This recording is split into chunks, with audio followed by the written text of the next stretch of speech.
वंदे मातरम दोस्तों। आज हम पढ़ने वाले हैं पशुपालन का लास्ट वाला चैप्टर, ठीक है, जिसे हम बोलते हैं कुक्कुट रोग सेकंड। इसके पहले हमने पढ़ा था दो डिसीज, जिसे पुलोरम और फाउल पॉक्स के बारे में पढ़ा था। कुछ और जो डिसीज होती है मुर्गियों में, उनके बारे में हम इस चैप्टर में पढ़ने वाले हैं, जिसे हम बोलते हैं कुक्कुट रोग सेकंड। तो ये भैया बहुत अच्छा चैप्टर जो है आपका आने वाला है, ठीक है। बहुत अच्छे नंबर पे 4+1 है ना, यानी कि याद रखना 4 नंबर का एक क्वेश्चन आपको इसके बनेगा और 1 नंबर का एक ऑब्जेक्टिव से बनने की संभावना 99% है, इसलिए इसको आपको ध्यान में रखना है, ठीक है। तो हम कौन सा कुक्कुट रोग सेकंड वाला पढ़ने वाला है। सब खुशखबरी आप लोगों के लिए भैया कि पूरा पशुपालन वाला जो है रिवीजन आप लोगों का खत्म होने वाला है, ठीक है। तो इसके बारे में हमें पढ़ना है कि भाई पूरा रिवीजन, और बहुत अब आपके पास तो वीडियो अवेलेबल है, आप कभी भी इस जो है देख सकते हैं, ठीक है। तो इसको एग्जाम के पहले जब जब आपका पेपर हो, एक बार पूरे 2 दिन 3 दिन में भी सारे वीडियो आप देख सकते हो। 20 चैप्टर के रिवीजन बहुत अच्छे से आपके हो जाएंगे, ठीक है। तो आइए हम बात करते हैं किस तरह के क्वेश्चन आपसे पूछे जाएंगे। अलग अलग प्रकार की जो डिसीज होती हैं, ठीक है। इसके पहले हमने कौन सी डिसीज पढ़ी थी, जल्दी से मुझे कमेंट करके बताओ, ठीक है। तो अब हम बात कर रहे हैं डिसीज में। तो डिसीज में मैंने पहले भी बताया आप लोगों को, रोग कारक, लक्षण, उपचार और रोकथाम, इन चारों ही चीजों की बात करेंगे और चारों ही चीजों के लिए आपको 4 नंबर मिलने वाले हैं, ठीक है। तो आइए याद रखते हैं रानीखेत। रानीखेत एक जगह भी है भैया, ठीक है, यानी कि हमारे भारत का उत्तराखंड राज्य है, वहां की एक रानीखेत जगह भी है, ठीक है, याद रखना। अगला रानीखेत के बारे में हम बात कर रहे हैं। तो रानीखेत जो बीमारी होती है उसका कोशस कौन सा है भैया, तो याद रखना रोग कारक है वो है पेरामिक्सो वायरस। पेरामिक्सो वायरस, ठीक है। अगला लक्षण, यानी कि किस लिए इसके जो रानीखेत बीमारी होती है क्या लक्षण प्रकट होता है, तो चूजों में स्नीजिंग या नाक बहना, नाक से पानी आना, स्नीजिंग होती है, ठीक है ना।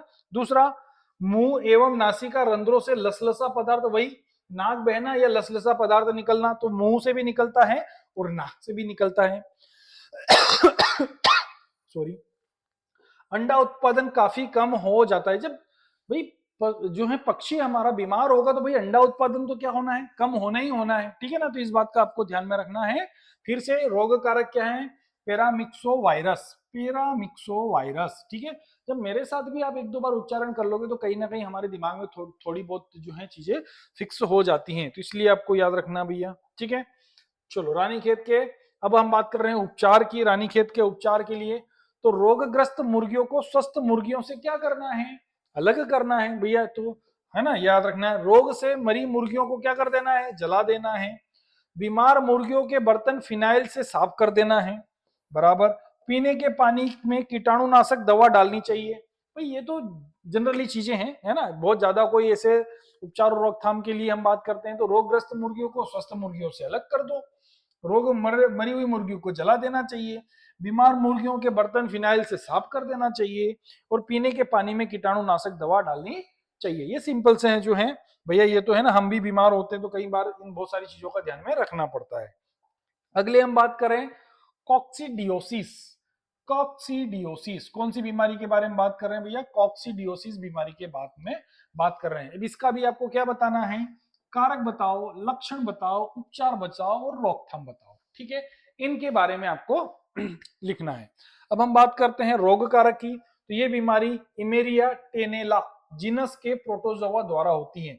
इमेरिया टेनेले, है ना, याद रखना, टेनेला, इमेरिया टेनेला, ठीक है, रोग कारक। अगला लक्षण क्या क्या होते हैं भैया, भूख समाप्त हो जाना, भैया भूख तो समाप्त हो ही जाएगी जब बीमार हो जाएगा। वजन घटने लगता है, ठीक है, पर क्या होता है, कुछ बीमारियों के स्पेशल लक्षण होते हैं तो वो आपको थोड़ा सा क्या करना है, याद करना पड़ता है। अगला, पक्षियों का एक दूसरे से सटकर झुंड में बैठना, एक दूसरे से सटकर यानी कि चिपक कर बैठना।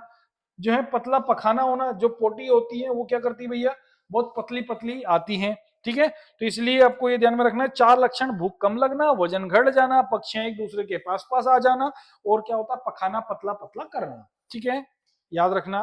रोग कारक क्या है, जल्दी से बता दो, इसका रोग कारक क्या है, इमेरिया टेनेला, इमेरिया टेनेला, ये याद रखना है आपको, ठीक है। चलो अगला है इसका उपचार की हम बात करें। तो बीमार मुर्गियों को उनके बच्चों से तुरंत अलग कर देना चाहिए, नहीं तो बच्चों में फैलने लगेगा। कुक्कुटशाला की उचित सफाई कर देना चाहिए, भैया सारी बीमारियों में सफाई तो करना ही है। प्रमुख औषधियां, इम्प्रोलियम का उपयोग करना चाहिए और नाइट्रोफ्यूजोरन दवाई देना चाहिए। ये दो दवाइयों का उपयोग करके हम क्या कर सकते हैं, इसका उपचार कर सकते हैं और 2 पॉइंट अपनाकर इसका क्या कर सकते हैं, रोकथाम कर सकते हैं। ठीक है, चलो अगली बात करते हैं हम। अगली बीमारी आती है भैया चीरकालीन श्वसन। क्या कहते हैं इसको, चीरकालीन श्वसन। ठीक है, याद रखना चीरकालीन सर्दी चल रही है तो थोड़ा सा असर जो भी ये सर्दी पर होता है ना, तो खांसियां आ जाती हैं जहां ज्यादा बोलने पर। अगला इसका रोग कारक की हम बात करें तो इस कुक्कुट रोग का कारक माइकोप्लाज्मा, जिसमें गैलीसेप्टिकम है। कौन सा है, माइकोप्लाज्मा में गैलीसेप्टिकम का याद रखना है आपको।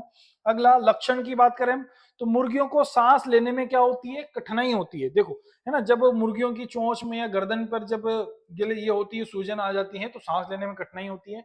नासिका का स्त्राव बढ़ जाता है, नाक से जो है, नाक से स्त्राव इनका बढ़ जाता है और मुर्गियों का सिर हिलने लगता है। क्या करने लगता है, मुर्गियों का सिर हिलने लगता है। ये 3-4 लक्षण है। थोड़ा सा लक्षण में कई बार कंफ्यूजन होते हैं, 2 या 3 बार हम रिवीजन लगाएंगे तो सारे जो है हमारे कंफ्यूजन दूर हो जाते हैं। ठीक है, तो याद रखना भैया, अलग अलग एक टेबल बनाकर भी हम याद कर सकते हैं।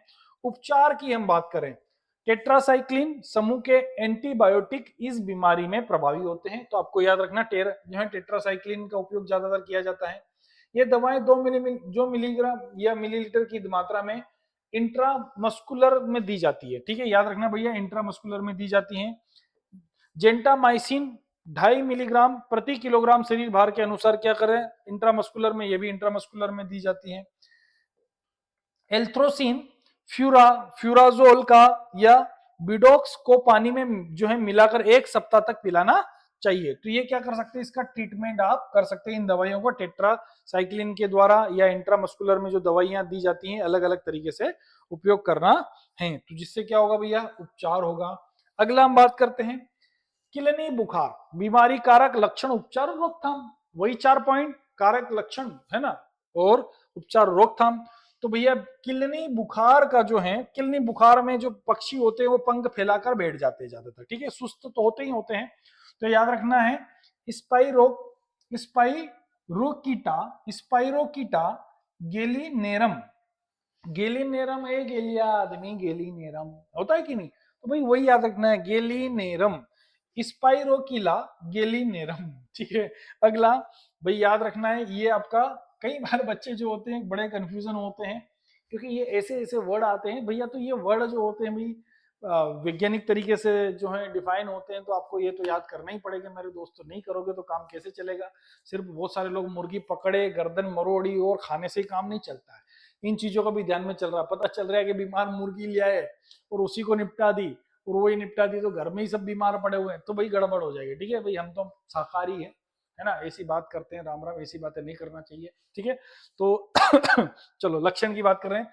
तो मुर्गी पंख गिराकर जमीन पर क्या रहती है, पड़ी रहती है। ठीक है, याद रखना हरे रंग के दस्त करती भैया मुर्गी, कमजोर हो जाती तथा शरीर का तापक्रम 112 डिग्री फ़ारेनहाइट तक पहुंच जाता है। ये किसके लक्षण है, किलनी बुखार के। कौन सी बुखार के, किलनी बुखार के दोस्तों। चलो अगला प्रश्न, उपचार क्या करोगे, तो मुर्गियों को एंटीबायोटिक दवाओं का इंजेक्शन देना चाहिए बराबर मात्रा में। एंटीबायोटिक में कौन सी, पेनिसिलिन, टेरामाइसिन या ओरियोमाइसिन दवाई का इंजेक्शन आप लगा सकते हैं। ठीक है, किलनी बुखार में। चलो उपचार के बाद अगला प्रश्न है, मुर्गियों के बाहरी तथा आंतरिक परजीवियों के नाम लिखिए। बाहरी परजीवी और आंतरिक परजीवी, बाहर से अटैक करने वाले जीवाणु और पेट के अंदर अटैक करने वाले जीवाणु।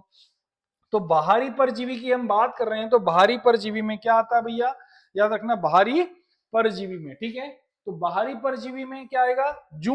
भाई जू कहाँ लगती है, बाहर से तो लगती है, तो मुर्गियों में जू, इंसान में भी लगती है, गाय भैंस में भी लगती है भाई, है ना। तो ये बाहरी परजीवी है, तो बाहर से अटैक करता है। माइट्स, मकड़ी की हम बात करें तो ये भी बाहर से अटैक करती है।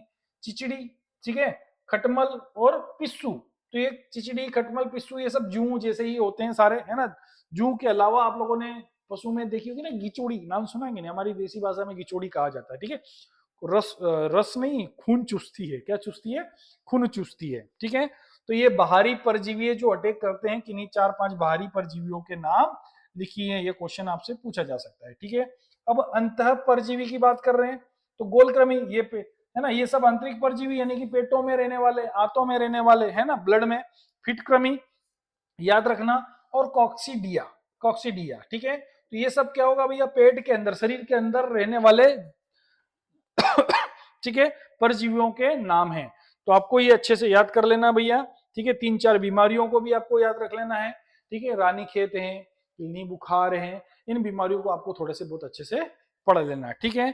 अब पढ़ोगे तभी तो आगे बढ़ोगे, नहीं तो कैसे बढ़ोगे, ठीक है। और बोर्ड में अच्छे रिजल्ट बनाने के लिए हमारे सारे वीडियो को आपको देखना है। अगर वीडियो देख लिया तो मेरी ये गारंटी है दोस्तों कि आपको फर्स्ट डिवीजन से तो कोई नहीं रोक सकता। फर्स्ट डिवीजन इसलिए बोल रहा हूं, नहीं तो बेटा आपको मेधावी विद्यार्थी में शामिल होने से भी कोई नहीं रोक सकता, इसकी पूरी मेरी गारंटी है, ठीक है। पर अब क्या होगा कि वीडियो आपने देखा, क्वेश्चन याद करे ना करे वो उसके आपके ऊपर डिपेंड करता है, पर वीडियो देखने से ही आप फर्स्ट डिवीजन ले आओगे, ये मेरी गारंटी है, ठीक है। आप वीडियो को बराबर 1 या 2 बार देखो, अच्छे परसेंटेज आपके बनने वाले हैं, इसकी मेरी गारंटी है। बोर्ड परीक्षा के लिए, क्योंकि अभी पशुपालन समाप्त हुआ है, बाकी 2 सब्जेक्ट और हमारे बचे हुए समाप्त होने के लिए, फिर भी आप लोगों को, है ना, आपकी परीक्षाओं के लिए बेस्ट ऑफ लक। अच्छे से तैयारी करें, कंटिन्यू तैयारी करते रहें, ठीक है। और अच्छा रिजल्ट आप लोग बनाएं, अपने माता पिता का नाम रोशन करें, अपने परिवार का नाम रोशन करें, अपने शिक्षक का नाम रोशन करें, ठीक है, अपने स्कूल का नाम रोशन करें, है ना। नाम तो जब अच्छे रिजल्ट बनाओगे तो सबका ही रोशन होगा भैया, ठीक है ना, ध्यान में रहे। तो इसलिए, है ना, अच्छे से वीडियो को, लेक्चर को कंटिन्यू देखते रहें, रिवीजन करते रहें, और बोर्ड का रिजल्ट आपका बहुत अच्छे से आना है, उम्मीद कर रहा हूँ, ठीक है। अब जो है कंटिन्यू दूसरे सब्जेक्ट के भी कुछ वीडियो बचे हुए हैं, तो वो भी हम लोग कंटिन्यू जल्दी से जल्दी समाप्त करें, ताकि आप लोगों के बोर्ड एग्जाम के पहले ही आप सभी जो है विषयों का एक बार आपका रिवीजन हो जाए, ठीक है। चलो दोस्तों, best of luck, Vande Mataram.